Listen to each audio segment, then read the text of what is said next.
Selamat datang di video materi untuk mata kuliah Manajemen Proyek Teknologi Informasi. Topik yang kita bahas pada kesempatan ini adalah tentang manajemen mutu proyek atau Project Quality Management. Selamat menyimak. Ada 3 subtopik pembahasan dalam video ini. Pertama adalah isu kualitas yang sering dijumpai pada produk-produk TI. Yang kedua adalah proses-proses pada manajemen mutu proyek. Dan ketiga adalah pembahasan tentang 7 teknik yang umum digunakan dalam quality control. Mari kita bahas satu persatu.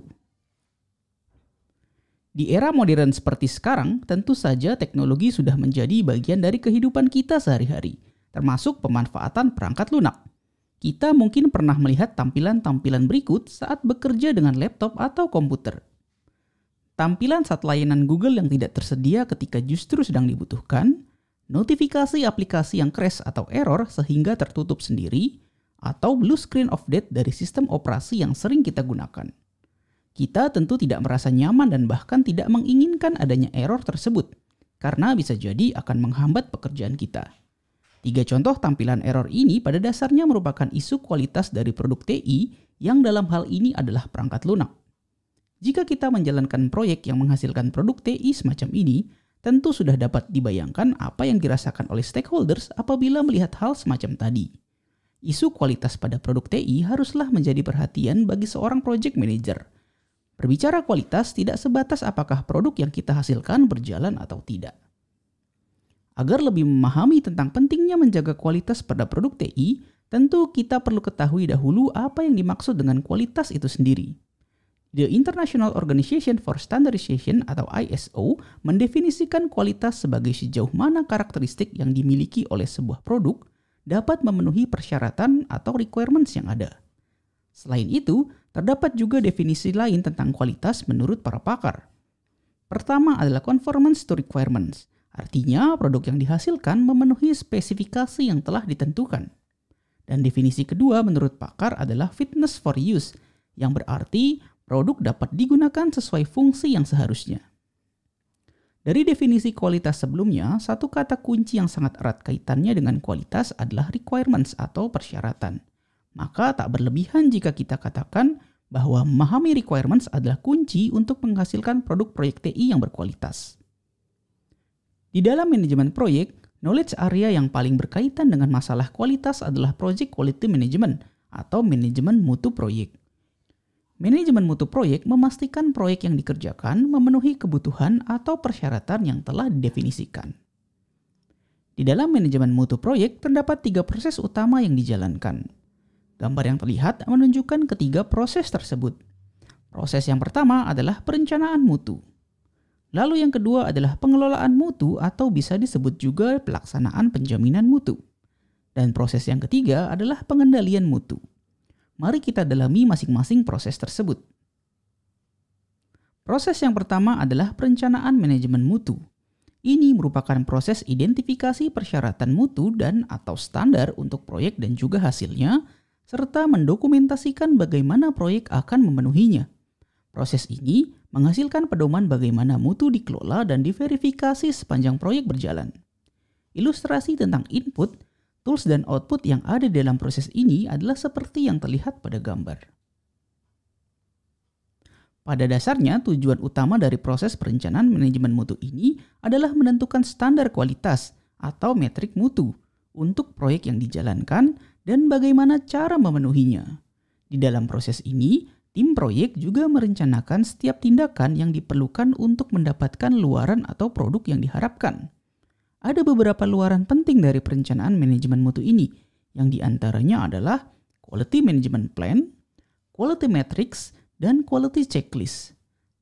Tanpa proses ini, kita tidak akan memiliki panduan atau acuan dalam menjalankan penjaminan mutu dan kualitas proyek, dan kualitas dari produk yang dihasilkan menjadi tanggung jawab dari seorang project manager.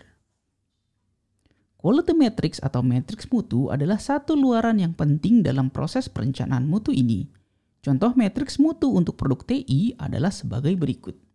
Yang pertama adalah fungsionalitas, yaitu fungsi apa saja yang bisa dijalankan oleh sistem. Fungsionalitas berkaitan erat dengan fitur-fitur dari sistem tersebut. Yang kedua adalah sistem output, yaitu luaran yang ditampilkan atau laporan yang dihasilkan oleh sistem.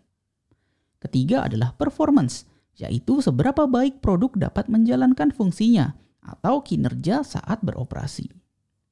Berikutnya adalah reliability, yang merupakan kemampuan produk untuk konsisten menjalankan fungsinya dengan baik pada kondisi yang sudah didefinisikan atau kondisi normalnya.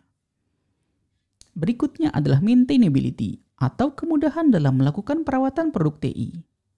Penetapan metrik mutu ini sangat penting agar kita memiliki sasaran atau standar untuk dicapai. Dalam konteks perangkat lunak, kebutuhan non-fungsional atau non-functional requirements dapat dijadikan acuan untuk menentukan metrik mutu tersebut. Proses yang kedua dalam manajemen mutu proyek adalah pengelolaan mutu. Ini merupakan proses menerjemahkan rencana manajemen mutu ke dalam kegiatan pelaksanaan mutu, yang juga menggabungkan kebijakan mutu organisasi ke dalam proyek. Proses ini penting karena meningkatkan kemungkinan agar sasaran mutu dapat tercapai. Input, tools, dan teknik serta luaran dari proses ini adalah seperti yang diilustrasikan pada gambar.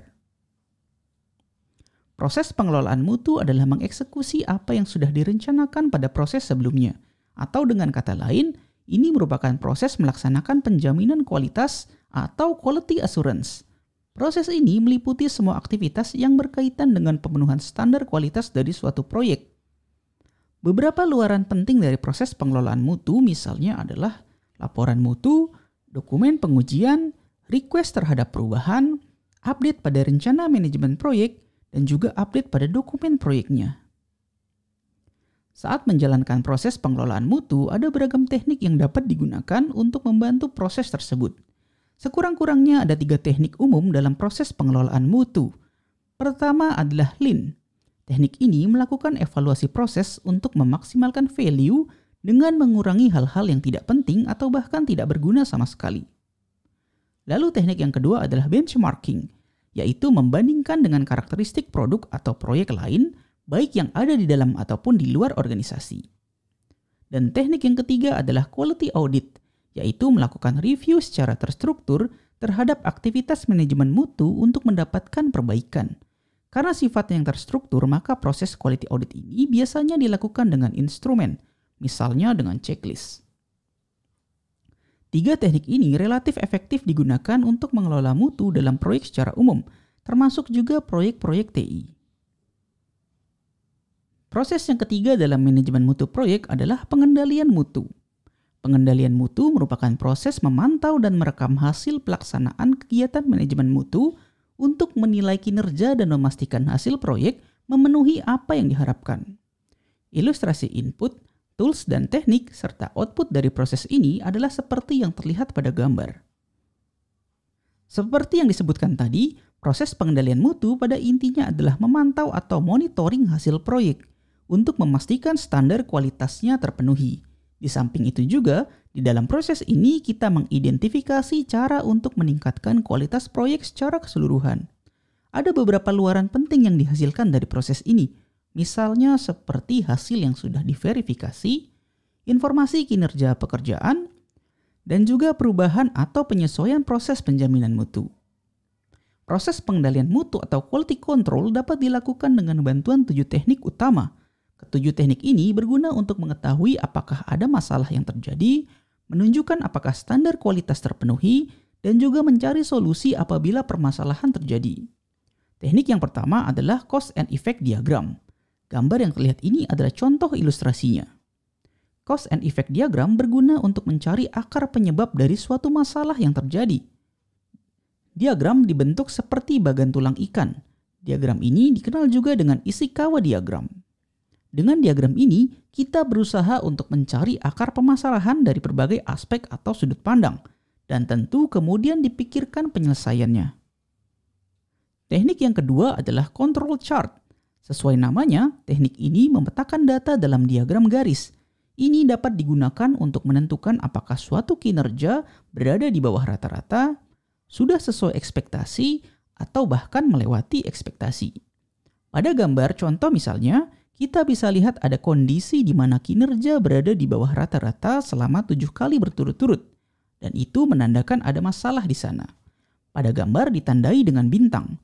Teknik seperti pada gambar ini dinamakan the 7 run rule. Jika nilai kinerja di bawah rata-rata terjadi selama 7 kali berturut-turut, maka ada masalah yang harus diperbaiki di sana. Teknik yang ketiga adalah check sheet. Pada teknik ini, kita membuat tabel dan membuat turus atau garis untuk menghitung suatu ukuran kualitas tertentu. Ini biasanya dipetakan dalam satu periode waktu tertentu. Seperti yang terlihat pada gambar, ini adalah proses monitoring komplain melalui berbagai sumber selama seminggu. Teknik selanjutnya atau yang keempat adalah scatter diagram. Scatter diagram berguna jika kita ingin mengetahui apakah ada hubungan antara dua variabel yang diamati. Data dipetakan dalam bentuk titik-titik. Apabila titik-titik tersebut mendekati garis diagonal, maka dapat dikatakan kedua variabel tersebut saling terkait satu sama lain. Teknik yang kelima adalah penyajian data dengan histogram atau diagram batang. Teknik ini efektif apabila kita ingin mengetahui suatu frekuensi atau jumlah terbesar dari berbagai komponen terkait mutu proyek. Ini adalah teknik yang sudah umum dan dikenal luas. Contohnya adalah seperti yang terlihat pada gambar. Selanjutnya yaitu teknik yang keenam adalah Pareto chart. Teknik ini menekankan asumsi Pareto 80-20, di mana kita berusaha menyelesaikan 80% masalah dengan usaha yang minimal. Penyajian pada Pareto chart mengkombinasikan diagram batang dan juga diagram garis. Diagram batang diurutkan berdasarkan jumlah yang terbesar, sedangkan diagram garis menyatakan persentase akumulasinya dari 0 hingga 100%. Permasalahan yang dinyatakan pada diagram batang yang sudah mencapai akumulasi 80% inilah yang kita prioritaskan untuk diselesaikan. Teknik yang terakhir atau yang ketujuh adalah dengan membuat flowchart. Flowchart menunjukkan urutan proses dalam bentuk gambar atau grafis. Membuat flowchart memudahkan kita untuk menganalisis proses dan menemukan masalah. Dan bisa juga untuk menemukan perbaikan dari proses tersebut.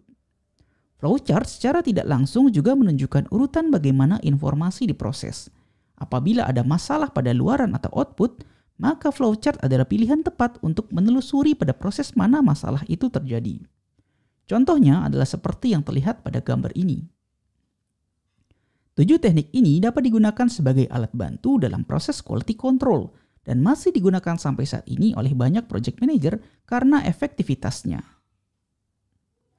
Baiklah, pembahasan 7 teknik tadi menjadi topik penutup pada video materi kali ini. Berikut adalah 2 referensi utama yang digunakan dalam penyusunan materinya. Terima kasih karena sudah menyimak video ini sampai selesai.